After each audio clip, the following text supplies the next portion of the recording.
My children often tease me that our dog, Maya, is my favorite child. And I could say that they're jealous or envious, but they may be onto something. When it comes to my dog, she doesn't let me have a choice, as I am her human. I am her emotional support human. She doesn't like it if I am paying more attention to the adults in the room and not her. And when I come home and give my wife Elizabeth a hug, she expresses great displeasure. And she's a rather vocal dog. And there are times when she will jump up so as to push Elizabeth out of the way and at least get between us. It's kind of funny, which is one of the reasons why I do this, just to get that rise out of our dog. Maya has a best friend, her actual best friend, in Brody next door, this dog, and they will run around and chase each other for a good long while. But the moment one of the dogs grabs a toy, the other has to have it. And sometimes a game of tug-of-war ensues, and other times there's some barking and some actual growling, like, I can't believe you just got my toy. It doesn't matter that there could be 2 or 3 toys, be it a rope, a frisbee, or a tennis ball, all around them. Whatever has gotten the attention of one of the dogs, the other dog now has to have it as well. Envy?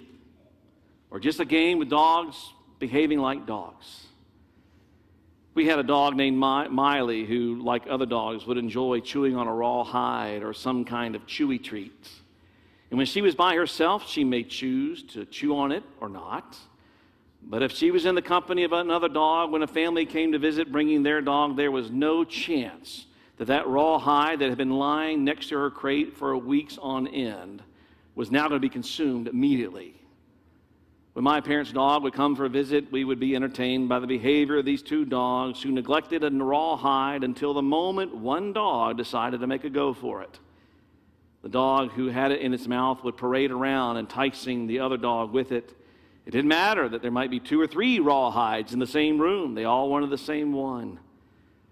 And they would chase each other. One would have it in its mouth, go out the room. When they come back in, the other dog had it in their mouth. And they would do this over and over again. And we were laughing at it the whole while. Envy? Or just a game of dogs behaving like dogs? We see the same kind of posturing in the nursery or preschool when one child has arrived and is the first to play with the prized toy, whether it's a fire truck or a doll. Even though there are countless other toys available when others enter the room, chances are they're going to want that toy that's already being played with. And such toddler behavior brings laughter to the adults and nursery caregivers until someone gets hurt. And usually that brings forth a teaching lesson on the importance of sharing, but such behavior continues as we grow. Envy, or children just being cute children and learning how to interact and share or not share with others. The sin of envy is pretty much an everyday thing in middle school, as people may not like another based upon what the other has. Maybe it's good looks, athletic ability, who's wearing the right colored joggers, or if they're wearing Crocs or Birkenstocks with white socks that go all, shoes with Birkenstocks with socks that go up to their knees. Or maybe it's they have the wrong brand of drinking bottled water. Just give me the water, but yet, no, you've got to have the right brand. Or maybe it's the size of the house they live in or the type of car that their uncool parents drive to pick them up. What seems rather cute among dogs going after the chewy treats or toddlers wanting the same shiny fire truck, but when children get older, even envy can pose difficulties in middle school, leading some to struggle with a diminished sense of self. And the consequences can be disastrous. And it sure isn't all that attractive in adulthood. The sin of envy can lead us to do things that we should not do. It can lead us to amass a great amount of debt, overspending, overconsumption, or doing something that isn't in keeping with our Christian character. And if left unchecked, envy can become very destructive to one's sense of self. When we cast that covetous eye upon what our friends or family members have obtained in life, we tend to do what? To elevate their status, and whenever we elevate someone else's status, we are devaluing our own. We begin to underappreciate who we are, our giftedness, our skill sets, the things that we do have in life. We fail to see the many blessings we have received. With the sin of envy, people will make themselves unhappy when they compare themselves to others. When we see that another person's value or quality of life is so much better than ours, we then can become less satisfied with our lot in life, with all that we have. The dissatisfaction remains until we're able to get the latest, the newest, the brightest, the biggest, or the best, or in some way outdo others and flip over the sin of envy around, not by confessing it, but by living in such a way that we want others to envy us and what we've attained in life. M.L. Mitchkin once said, in America, contentment is making $10 more than your brother-in-law. You know, that's funny, but it's true more times than we want to admit. I should have told my two brothers-in-laws years ago, I'm going into the ministry, you win. You know, of all the deadly sins, this one doesn't bring any temporary enjoyment or any short-lived happiness like the other sins that we'll be looking at in this series. Envy quickly consumes and robs us of joy, contentment, and satisfaction. Pride can elevate one's sense of self. We can feel good about that, if for a moment. Gluttony can feel good in the midst of all that we're consuming, but not the morning after. Anger, when expressed, feels very empowering, but then it might be destructive. Lust can be enjoyable, but then it can ruin many a relationship or make one feel pretty disgusted with oneself later on. But with envy, there's no temporary pleasure. At the onset, it makes us sick and can consume us. We're familiar with the phrase that the grass is always greener on the other side of the fence. Envy robs us of contentment as we look on the other side, comparing then our lot with others. We can't see the blessings we have in life when we believe our neighbors have it better. Bishop Will Willimon writes, our expression, green with envy, denotes that historically envy has been personified as a sickly person. There are some sins that make others ill. Envy debilitates the host. Indeed, of all the sins, envy seems to be its own punishment. In envying another, myself is diminished, continually diminished, every time I make the invidious comparison. So envy is more about how we feel about someone and less about what we do. And then our feelings can get in the way and really hurt the relationships that we have with others. Now, we have a tendency to be envious of those who are close to us. Family, friends, neighbors, those who live, or maybe we worship in the same church. Soren Kierkegaard wrote in The Sickness of Death that envy is a small-town sin, a byproduct of living so close to a set of other people that one is constantly tempted to make leveling comparisons. Those who are far above you are so far above you that you cannot imagine yourself in their position. So I'm not envious of Tim Cook, the CEO of Apple. I might just want the new M5 MacBook Pro.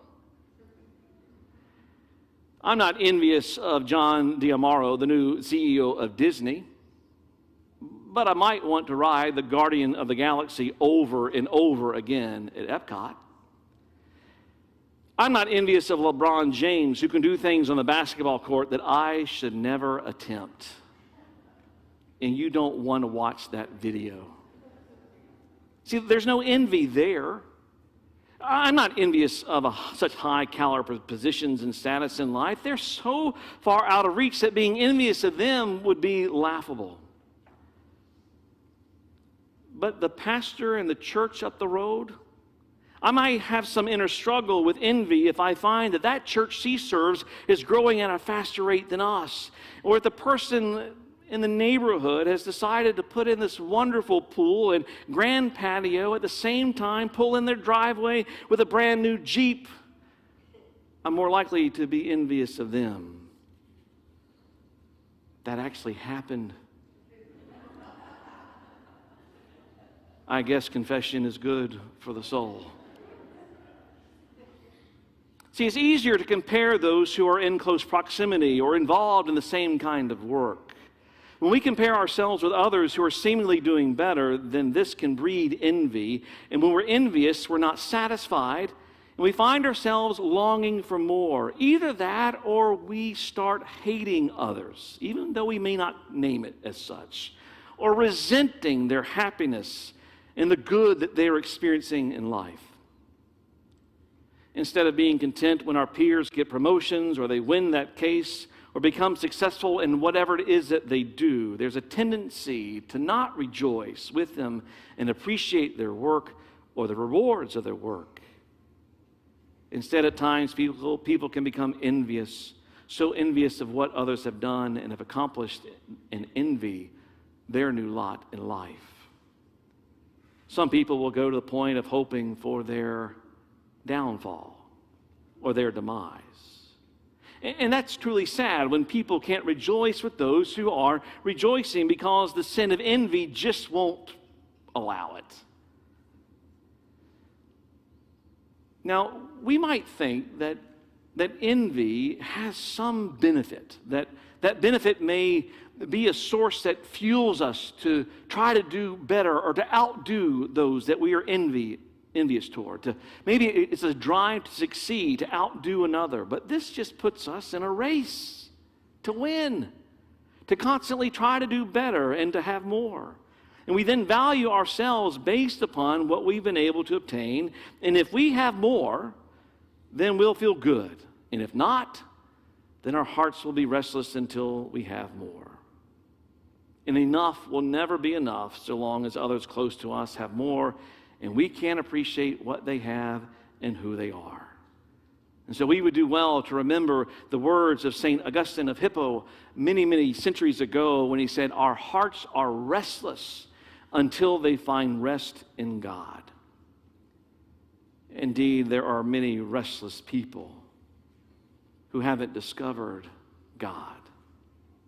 And there are many a Christian who knows God, but has let the sin of envy rob them of the abundant life that Jesus calls us to live and to embrace. And we can embrace that life, and others around us can embrace that good, abundant life as well. And there should be joy abounding in community.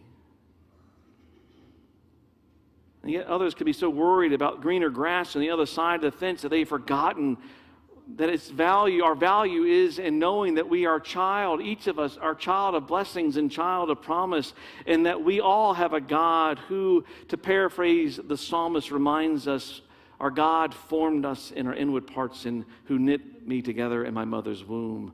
And the God who did this for me did this for everyone, for we're all fearfully and wonderfully made.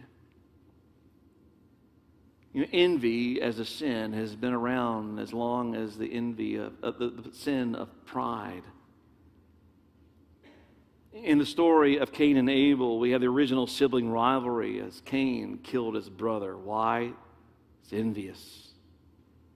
Joseph, a man of great dreams, boy, his brothers hated him in his dreams. They're so jealous, so envious of the relationship that Joseph and his father had. They wanted to get rid of him in his dreams, and so they meant to do him harm.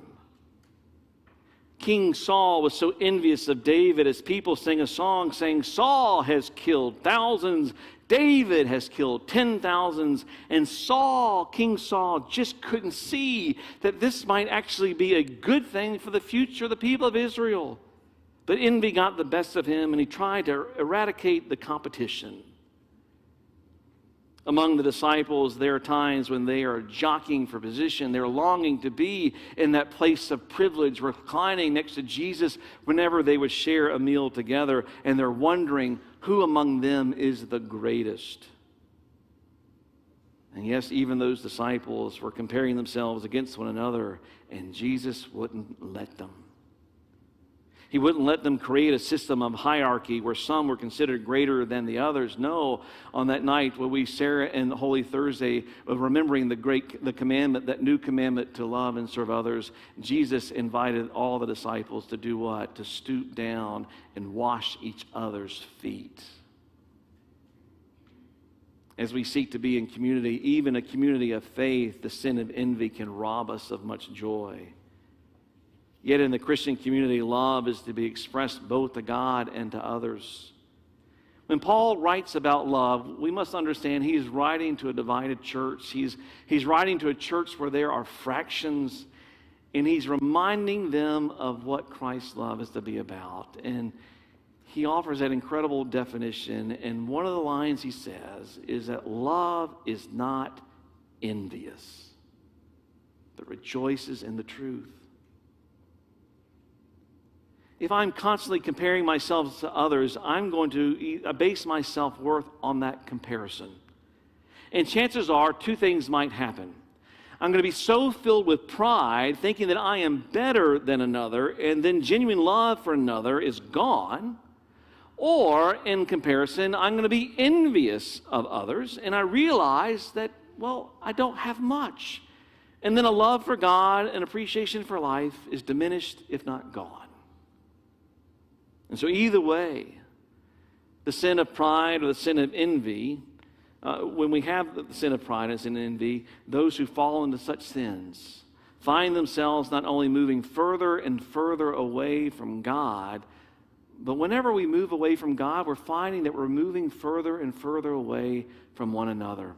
And we can all be in the same place and still not experience community, but isolated circles that are actually supposed to be connected, where we have a great love for God and a love for one another.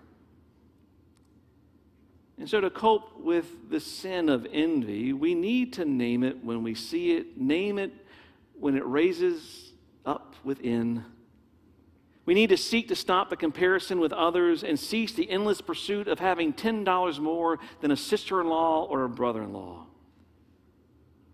But one remedy to the sin of envy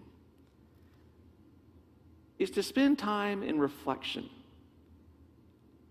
and take notice, not of others, but take notice of your own life. Take stock. Take inventory of what we do have in life from God. And may that stock become a litany of praise, a litany of gratitude. And may that shape our understanding, may that shape our view of self and others. Rick Ezel writes, instead of focusing on what we don't have, we need to remind ourselves what we do have, giving thanks for God's graciousness in our lives. And when we understand God's goodness in our lives, comparisons are meaningless. As we come before God in this time of worship, I hope we can see each other as God sees us and live with the understanding that we are all children of God. We are all on equal footing at the foot of the cross. And when we come before God in prayer, I hope we can give thanks to God for the many blessings we have received. And such a litany just wells up from within as we offer gratitude. In addition to offering a litany of praise for the blessings that we have received, I invite us to confess our sin of pride and the sin of envy, sins that cause us to compare ourselves with others that either inflate or deflate our sense of self-worth. Thomas Aquinas wrote about the seriousness of sin of envy as he wrote, to regard ourselves as diminished in comparison with our neighbor's life is to despise God, who gave us our lives as they are. We've come to worship God, not despise God or anyone here. We've come to worship not as isolated selves, but in community. And I pray that in this place, love and charity will prevail, not only as we worship together, but as we nurture and encourage one another in our walk with the Lord. Thanking God for what another has and meaning it. And thanking God for what we have as a life lived with a healthy dose of gratitude. In the name of the Father, Son, and Holy Spirit, amen.